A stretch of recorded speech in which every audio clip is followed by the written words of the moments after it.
Hello everyone, very good morning to all of you बच्चों। Last lecture में हमने देखा था free consent, sorry capacity to contract देखा था हमने बच्चों। अब इस चैप्टर में इस चैप्टर में जो नेक्स्ट पॉइंट था that is a free consent, ये हम देखने वाले हैं। तो इसी के साथ अभी तक जिस एनर्जी इंथुजियाज्म के साथ थे उसी एनर्जी के साथ आगे बढ़ते हैं और टू बी कंटिन्यू करते हैं। देखिए, आप फिर से कह रहे कि लॉ का कोई भी टेंशन ना ले, समझ में आया? लॉ का आपका टेंशन, हमारा टेंशन, समझ में आया? तो हम हमारा टेंशन बहुत अच्छे से हैंडल करते हैं। बस आप डेली रिवीजन करना, होमवर्क करना, इतनी बातों पे गौर कीजिए, बाकी सब हम पे छोड़ दीजिए, हम देख लेंगे। ठीक है, तो चलो जाते जाते एक पॉइंट हमने देखा था कि ऊपर सेक्शन नंबर 12 आया था, बराबर। यहाँ पे कि सेक्शन नंबर 12 कैसे याद रखे सर? कुछ नहीं, सिंपल सा टेक्निक है। देखिए, हम जब भी कोई व्हीकल लेते हैं तो उस व्हीकल को हम रजिस्टर करवाते हैं, यानी नंबर मिलवाते हैं। अब हमारे गाड़ी का 2 व्हीलर हो, 4 व्हीलर हो, कैसे नंबर होता है? जैसे फॉर एग्जांपल महाराष्ट्र में है इसलिए MH, बराबर है। अब लातूर होगा तो 24, अंबेजोगाई होगा तो 44, नांदेड़ होगा तो MH 26,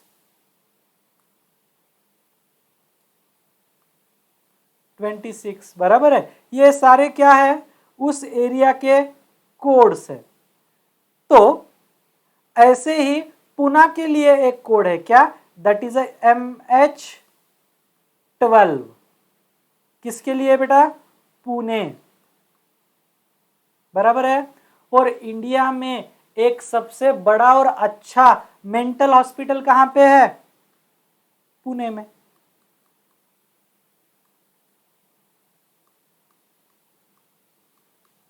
बराबर है। यरवड़ा जिसको कहते हैं हम, कहां पे है? पुणे में। तो देखिए, कंसेप्ट भी किससे रिलेटेड थी? Sound mind and unsound mind, दिमाग की हालत जिनकी खराब है या अच्छी है, समझ में आया? तो पागलों का दवाखाना कहाँ है? पुणे में। पुणे का नंबर क्या है? 12, इसलिए सेक्शन नंबर 12, बराबर है। यस और नो? अब ऐसे ही लातूर का क्या है? 24, यानी 12 के डबल, यानी लातूर में डबल पागल लोग रहते हैं और ऐसे लोगों को मैं पढ़ाता हूं। यस और नो? यस। सेक्शन नंबर याद हुआ? तो चलो बच्चों, कंसेप्ट के तरफ बढ़ते हुए next concept that is a free consent. अभी कंसेंट का मतलब क्या है? सिंपल सी भाषा में कंसेंट मतलब हाँ कहना।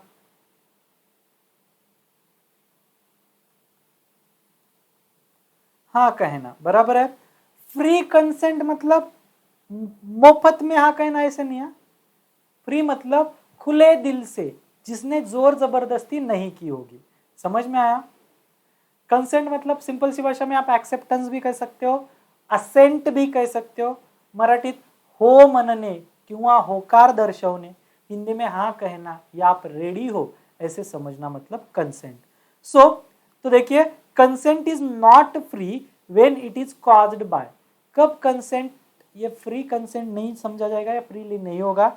जब ये कंसेंट आपको कोर्जन के वजह से दिया होगा, अनड्यू इन्फ्लुएंस की वजह से दिया होगा, फ्रॉड के वजह से दिया होगा, मिस रिप्रेजेंटेशन की वजह से दिया होगा, या फिर मिस्टेक के वजह से दिया होगा। इन 5 चीजों की वजह से अगर आपको कंसेंट हाँ कहा होगा तो वो फ्री कंसेंट नहीं कहा जाएगा। दैट इज अ जोर जबरदस्ती वाला कंसेंट। समझा? कौन सा? कोर्जन, बोलिए उधर, बोलिए आप आपका मेरे साथ। फर्स्ट वन कोर्जन, दूसरा अनड्यू इन्फ्लुएंस, तीसरा फ्रॉड, चौथा मिस रिप्रेजेंटेशन, पांचवा मिस्टेक। फिर से एक बार बोलिए, पहला कोर्जन, दूसरा अनड्यू इन्फ्लुएंस, तीसरा फ्रॉड, चौथा मिस रिप्रेजेंटेशन, पांचवा मिस्टेक। समझ में आया? क्या बोला है देखिए।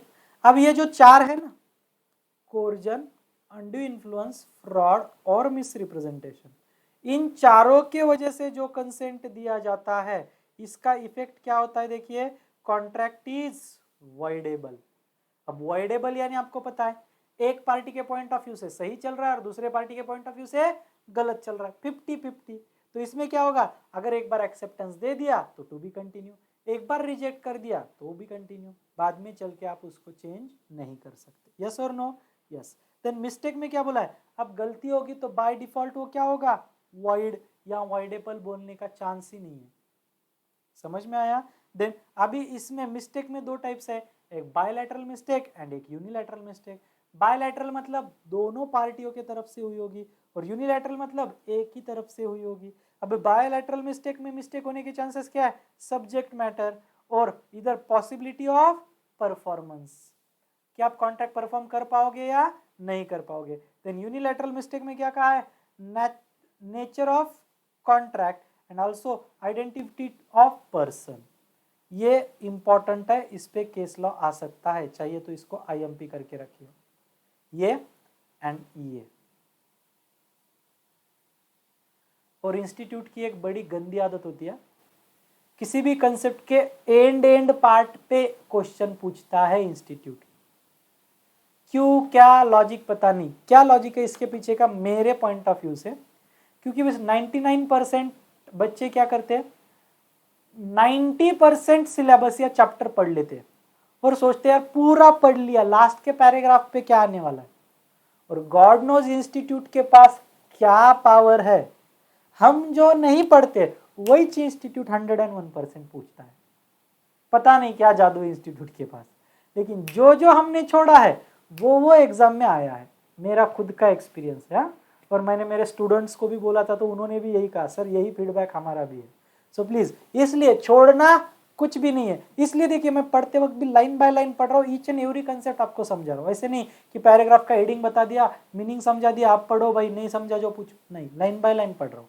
सिर्फ मैं क्या नहीं पढ़ रहा हूँ, एग्जाम्पल। क्यों? क्योंकि ऑलरेडी आपको कंसेप्ट बता दिया, मेरा एग्जाम्पल दे दिया है, सेम एग्जाम्पल आपको पढ़ के समझना है ना, बस। चलो तो आगे बढ़ते हैं। डेफिनेशन ऑफ कंसेंट, देखिए किसकी डेफिनेशन देख रहे हैं हम, कंसेंट की। Please be careful, free consent अलग, कंसेंट अलग। हम कौन सी देख रहे हैं, कंसेंट की, फ्री कंसेंट की नहीं, आगे आएगी। तो कंसेंट की डेफिनेशन के लिए सेक्शन नंबर क्या है नालायको, 13, सेक्शन 13। हम बोलते हैं, देखो अपने दोस्त को क्या बोलते हैं भाई, तू तेरा देख।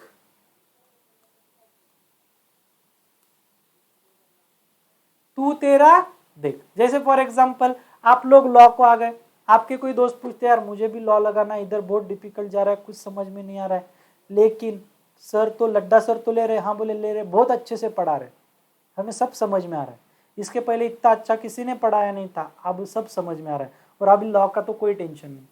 फिर वो बोल रहा है भाई वो तो ऑनलाइन लेते हैं ना, फिर मुझे ऑनलाइन में समझेगा क्या।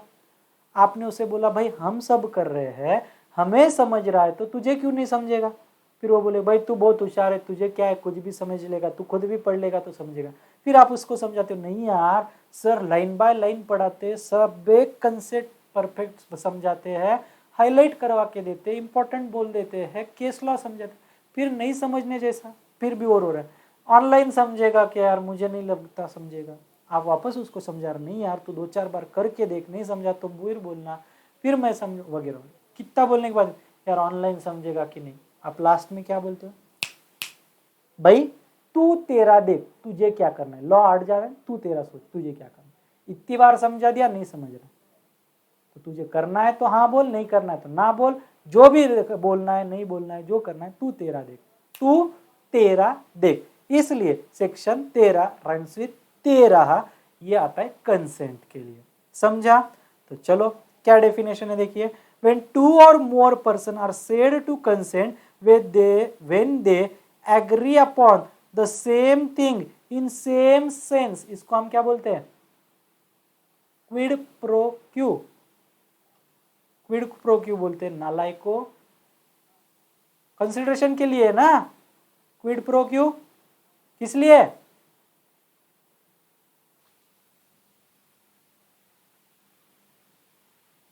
चलिए तो तो अभी हमने देखा they are agree upon same thing in same sense, मतलब इसको कहा जाता है, क्या कहा जाता है बच्चों, कंसेंसस एड आइडम। हाँ ओके, हमेशा याद रखना लैटिन वर्ड्स है, एमसीक्यू अगर गलती से कहीं आ जाते हैं या डायरेक्ट बोल दिया जाता है कि consensus define and explain consensus ad idem, क्या करोगे, याद रखिए same thing in same sense, agree both the party, same thing in same sense.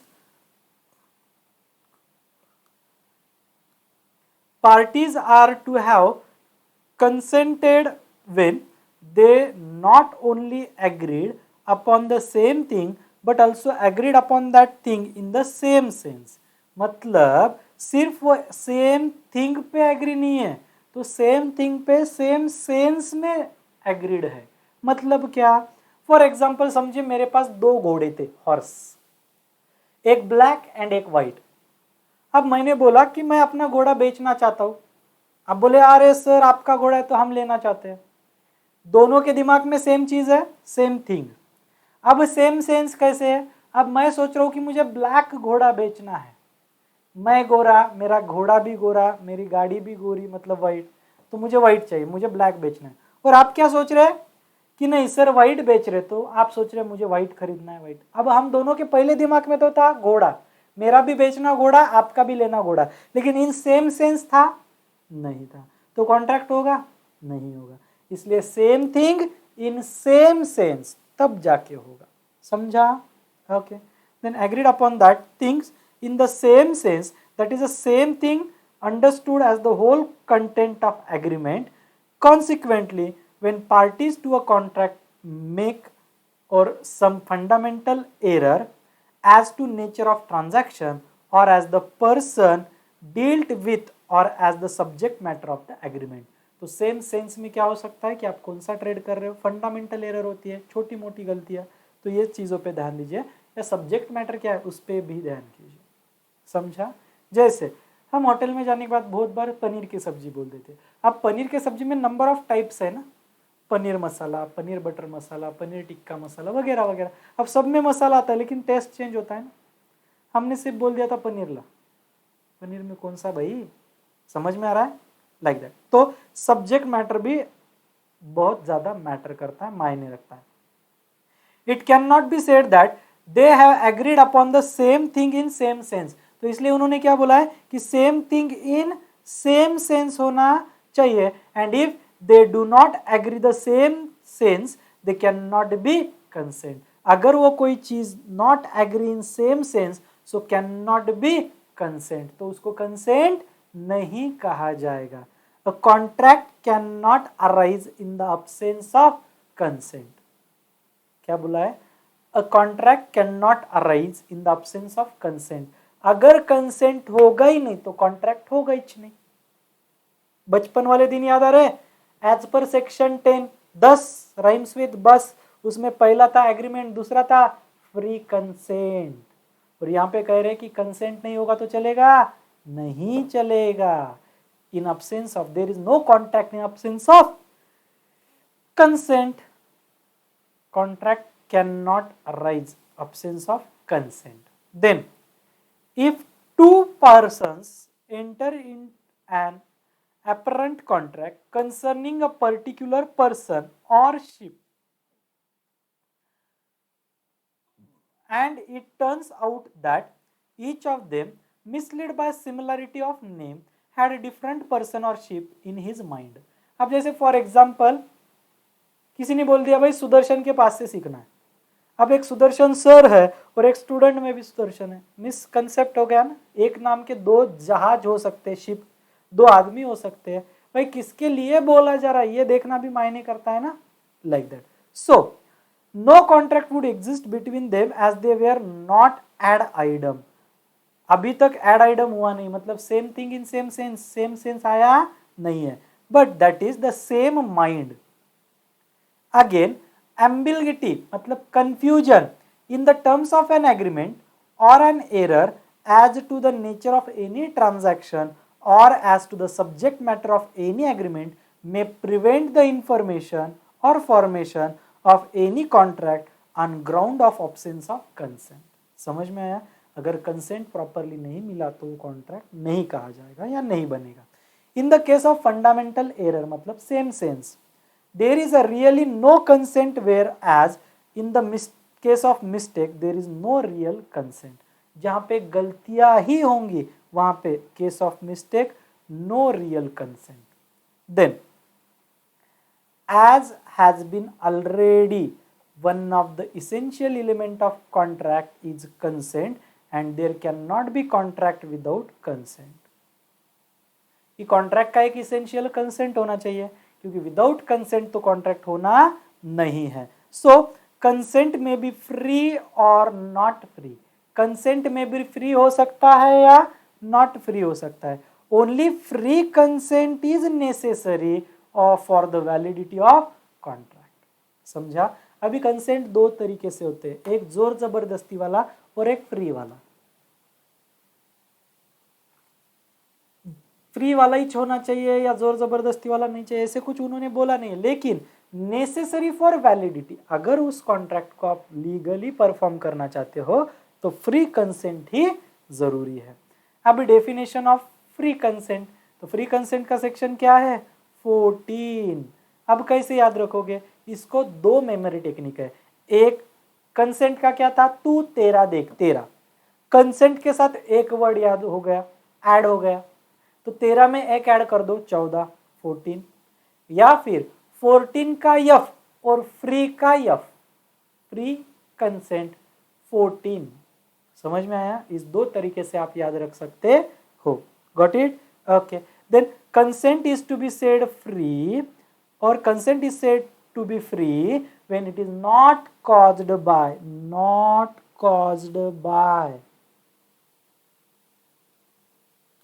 समझ में आया? not caused by।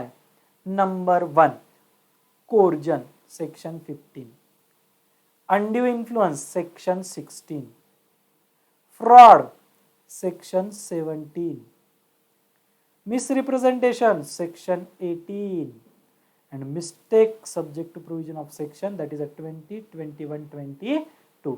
अभी के लिए 20 याद रखो, 21, 22 बताते हैं बायलैटरल यूनिलैटरल क्या क्या है क्या क्या नहीं। समझे?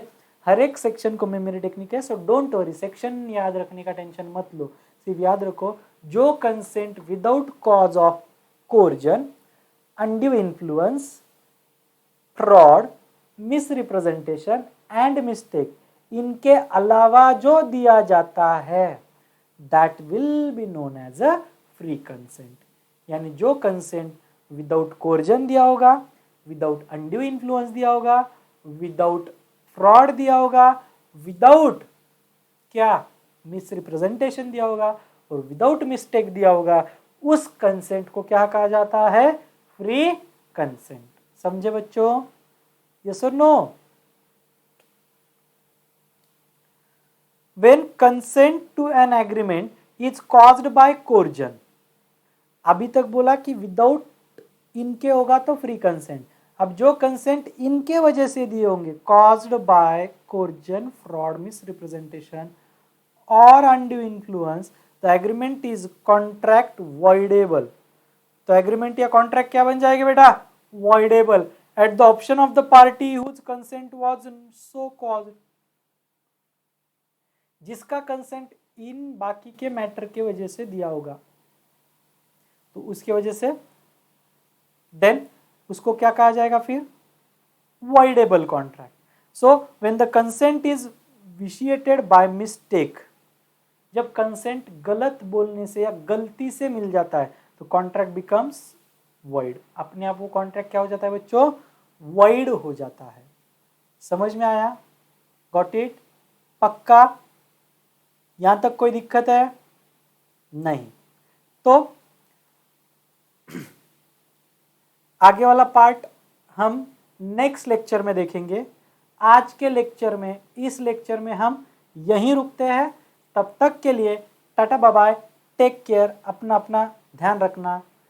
फिर कल मिलेंगे इसी जोश के साथ, इसी आगे के कंसेप्ट के साथ।